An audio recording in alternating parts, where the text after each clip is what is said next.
안녕하세요, 레이키스입니다. 오늘은 소니 A9을 구매하시게 되면 기본적으로 많이 들어보실 캡처원에 대해서 좀 이야기를 해볼까 합니다. 캡처원 같은 경우에는 페이존 코리아에서 배포를 하고 있는 프로그램이고요. 소니에서는 이제 소니 익스프레스 버전으로 소니와 업무적인 제휴가 되어 있는 모양이에요. 그래서 무료로 사용하실 수 있도록 가벼운 경량화된 익스프레스 버전을 배포를 하고 있고, 저 같은 경우에는 이제 업무적으로 좀 사용하다 보니까 캡처원 프로를 사용하고 있고요. 아마 좀 차이점은 있겠지만 일부 스튜디오 세션을 위한 연결 촬영이나 이런 것들은 익스프레스에서 아마 제약이 되실 것 같아요. 제약이 안 되는지는 아마 댓글로 좀 알려주시면 좀 좋을 것 같아요. 저는 이미 사용해온 입장이라서 그렇게 보시면 되고, 한번 보겠습니다. 일단 다운로드 받으실 때는 네이버에서 페이존 검색하시면 페이존 코리아가 있고요. 접속하셔가지고 볼까요? 다운로드 캡처원을 가시면 캡처원을 다운로드 받으실 수 있는 링크들이 존재합니다. 캡처원은 기본적으로 라이센스를 구매하시는 형태이기 때문에 프로 버전을 구매하시게 되면 39만원, 얼추 40만원 정도 비용이 들고요. 저희가 통상적으로 사용하시는 거는 캡처원 프로 4 소니, 프로가 아니라 캡처원 4 소니 익스프레스잖아요. 프로로 업그레이드 하시게 되면 69,000원이니까 UV 필터 하나 사시는 금액 정도로 생각하시고 가볍게 지르셔도 나쁘지는 않을 것 같아요. 자, 일단 이렇게 간단하게 설명만 드리고요. 소프트웨어 보시면 캡처원을 시작하는 방법은 두 가지가 있어요. 카탈로그로 가시느냐, 세션으로 가시느냐. 제 추천은 세션이 좀 더 낫고요. 이유는 카탈로그는 기본적으로 라이트룸과 같은 형태로 데이터베이스를 사용하게 되고, 세션은 쉽게 생각해서 시스템 영역을 아주 쉽게 접근할 수 있는, 그러니까 탐색기 창을 보시는 거랑 같아요.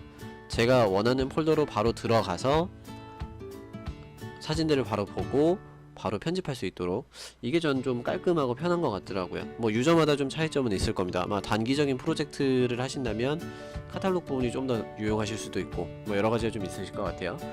자, 어찌되었든 전체적으로 봤을 때는 이제 폴더를 보는 영역이 있고요. 시스템 폴더, 그리고 기본적인 노출값이나 여러가지 설정하는 것들이 있는데, 얘는 제가 약간 커스터마이징을 한 영역입니다. 그리고 조색, 컬러 밸런스를 맞춘다거나 화이트 밸런스, 또는 색 편집기라고 해서 일부 색상만 별도로 편집하시는 것도 가능합니다. 그리고 마스킹 기능도 있기 때문에 라이트룸과 좀 유사하겠죠. 그리고 포토샵을 굳이 넘어가지 않더라도 자체적으로 브러쉬 형태로 가셔도 되고요. 또는 그라데이션 필터 형태로 가셔도 무방합니다. 여러가지로 작업하실 수 있는 것들이 좀 많이 있어요. 그리고 렌즈 보정이라던가 메타데이터 키워드 보시고, 이 부분이 좀 독특한데, 캡처원 같은 경우에는 고유의 특허가 하나 있어요. 뭐냐면 연결 촬영이라고 해서 테더 촬영이라고도 얘기를 하고요. 카메라와 컴퓨터를 연결을 해서 카메라가 촬영하자마자 그 데이터를 바로 컴퓨터로 옮겨서 사용할 수가 있는데, 좀 재밌는 점이 뭐냐면, 예를 들어서 1번 파일에 대해서 촬영을 하게 되고 그 1번 파일을 제가 보정을 했어요. 그 같은 사진을 또 2번 파일로 찍었을 때 1번에서 보정한 설정값이 2번 파일에 자동으로 입혀 들어가는 형식으로 돼서 상당히 편하게 촬영이 가능하십니다. 그래서 보통은 스튜디오 세션에서 좀 자주 사용을 하시고, 일반적으로 야외 촬영을 하신다거나 아니면 좀 스냅을 하시는 분들은 사실 캡처원이 크게 와닿지 않으실 수도 있어요. 근데 좀 차이가 있습니다. 라이트룸보다는 제 기준이지만 아무래도 캡처원이 조금 더 화이트 밸런스 부분은 더 깔끔하게 잡히는 부분이 있어요. 화이트 밸런스 뿐만 아니라 전체적인 색감이, 정색성 부분이 좀 더 뛰어나지 않은가 생각이 들어요.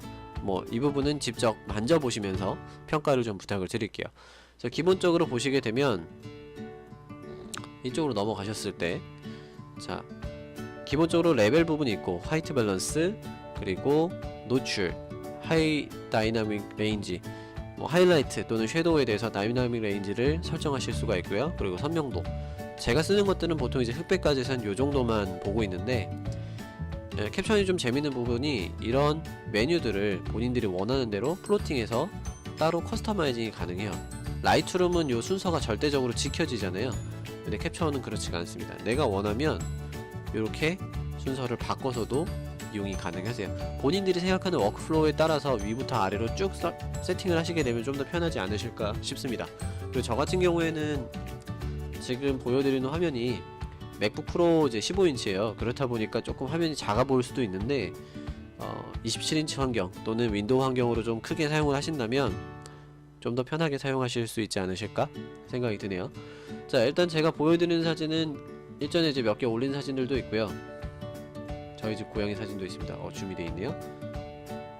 좀 재밌어요, 이 아이가. 그리고 이 사진은 이제 광주 ACC 아시아 문화전당인가요? 그쪽에서 촬영을 한 것들이고요. 꽃이나 이런 것들이 좀 많이 이쁘더라고요. 그리고 기본적으로 이 사진들은 다 보정이 되어 있습니다. 옆에 보시면 패널에 제가 보정한 설정감들이 있을 거예요. 그리고 흑백 같은 경우도 여러가지로 그냥 단순히 채널을 낮춰서 한 것들이 있고. 자, 이 사진 하나 봅시다. 일단 노출값은 전체적으로 노출이 확 올라간다고 보시면 될 것 같고요. 뭐 가장 쉬운 얘기죠. 노출과 아래에 있으면 밝기가 있는데, 노출은 조금 올려도 전체적인 밝기가 확 올라가고요. 밝기 같은 경우에는 조금 더 작은 단위로 디테일하게 선명하게 한다. 조금 더 섬세하게 노출값을 조절하실 수 있는 부분이에요. 해당 부분을 잘 잡아서 조정하신다면 꽤나 디테일한 사진들을 만들 수 있고요. 뭐 대비는 가장 뻔한 얘기고, 살짝 올려볼까요? 그리고 채도 부분은 조금 유저들마다 차이가 있을 건데, 캐논을 쓰다가 소니로 넘어오면 기본적으로 채도가 좀 많이 높아요. 그렇다 보니까 한 10에서 15 사이 정도를 좀 줄이시면 그 갭이 좀 많이 줄어들고요.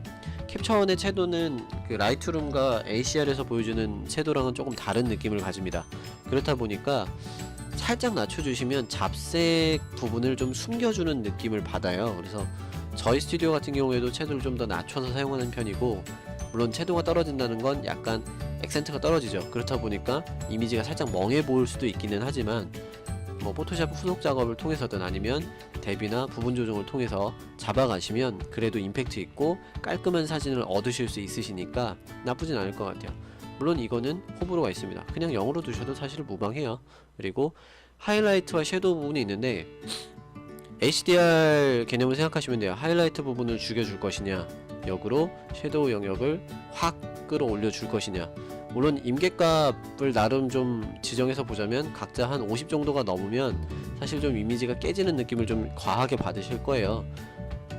가급적이면 많이 올리시지 않도록 촬영하시는 것도 중요하고, 과보정하지 않는 것도 나쁘지 않은 방법일 거예요. 선명도 조절하시는 것도 있고, 아래는 흑백을 이제 채널별로 레드 채널, 뭐 또는 그린 채널 나눠서 작업할 수 있도록 디테일한 부분도 있습니다.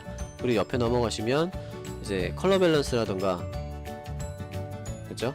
색 편집을 한다던가 특정 색상만 따로 잡아서 잡는 부분도 있고요. 그리고 마스킹 기능, 옆에 넘어가면 렌즈 보정, 그러니까 렌즈의 왜곡된 범위, 회절 그리고 색수차, 이런 부분도 잡아서 보정이 가능하시니까 꽤 괜찮은 것 같아요. 그리고 퍼플 프린징, 키스톤 부분, 뭐 회전이나 크롭 부분 여러 가지를 다 잡을 수 있습니다. 기능적인 측면을 전체적으로 따지고 들면 사실 라이트룸보다 좀 할 수 있는 것들이 좀 많아요. 제반적인 것들이 워낙 많다 보니까 지금 전체적인 메뉴를 한번 보여드릴까요? 뭐 캡처 파일럿이라고 해서 그 PC 자체가 서버가 되는 형태로 사용하시는 것도 있고, 기본 특성, 카메라의 프로파일에 대해서도 좀 건드려 볼 수도 있고요. 그리고 노이즈 제거, 뭐 노출, 가나다라 수준을 쭉 있네요. 모아레 조정도 있고 뭐 여러가지가 있습니다. 기능은 상당히 많아요. 다만 익스프레스 버전을 사용하시게 되면 제가 보여드린 몇몇 기능들은 제약이 되어 있거나 사용을 하실 수 없을 수도 있어요. 저는 프로 버전이라고 말씀을 드렸으니까. 그래서 그것만 좀 주의 깊게 보셔가지고, 69,000원이면 사실 엄청 비싼 금액은 아니잖아요. A9 같은 경우에는 사시는데 거의 400, 500만원 돈이 들어가니까 이 정도 사시는 게 어려운 일은 아닐 거라고 생각이 돼요. 물론 뭐 유저마다 차이는 있겠지만. 그리고 이 부분이 좀 핵심이 되기도 합니다. 뭐냐면 연결 촬영이라는 게 있어요.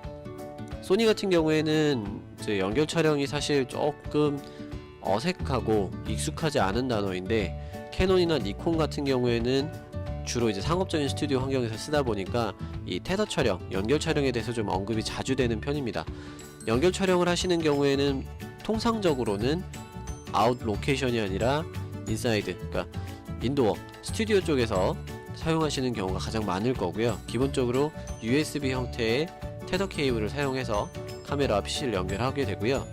카메라에서 촬영을 하시게 되면 그 데이터가 바로 PC로 넘어오기 때문에 그 촬영하실 때 카메라에 보이는 색감이랑 컴퓨터로 들어갔을 때 색감이란 게 좀 차이가 있을 때가 있잖아요. 그 이질감 때문에 많이들 괴로워들 하시고, 근데 그 갭을 단박에 줄여주기 때문에 촬영하자마자 그 촬영한 데이터를 바로 확인하실 수 있고, 이 캡처원 연결 촬영이 좀 재밌는 게 뭐냐면 그냥 파일이 들어오는 게 아니고요. 제가 1차 A 파일에 대해서 색감을 잡아놨다면 그 다음 2차 촬영 B 사진을 촬영을 하셨을 때 그 A에 썼던 설정값이 바로 자동으로 그 다음 사진에 적용이 됩니다. 그렇다 보니까 일관성 있는 보정된 결과물을 바로바로 사용을 하실 수 있기 때문에 스튜디오처럼 이제 딱 정확하게 정색성을 가지는 환경에서는 아무래도 좀 많이 유용할 수밖에 없죠. 뭐 그 외에도 이제 색상 값을 교정한다거나 여러가지 이제 더 디테일한 부분들이 좀 있는 것 같더라고요. 사실 제가 그 부분까지는 사용을 하지는 않습니다만, 이제 그런 디테일이 하시는 분들이라면 저보다 더 잘하시는 분들이겠죠. 제가 굳이 설명하지 않더라도 많은 것들을 하실 분들이에요. 근데 대부분의 유저들이 그게 아닐 거고 소니와 캡처원에 대해서 익숙하지 않으신 분들이 있으니까 한 요정도 부분으로 설명을 드리면 될 것 같고요. 프로그램이라는 건 사실 이렇게 제가 뭐 이런 게 있습니다 저런 게 있습니다 설명드리는 것보다 백문이불여일견이라고 하잖아요. 직접 만져보시고 사용을 해보셔야 아무래도 좀 더 이득이 있을 겁니다. 자, 캡처원 부분은 이렇게 간단하게만 설명을 드리고 마치도록 하고요. 나머지 그 소니 A9에 대해서 궁금한 사항들 또는 해당 리뷰에 대한 파트들은 별도의 영상을 통해서 소개를 간단하게 드리도록 할게요. 감사합니다.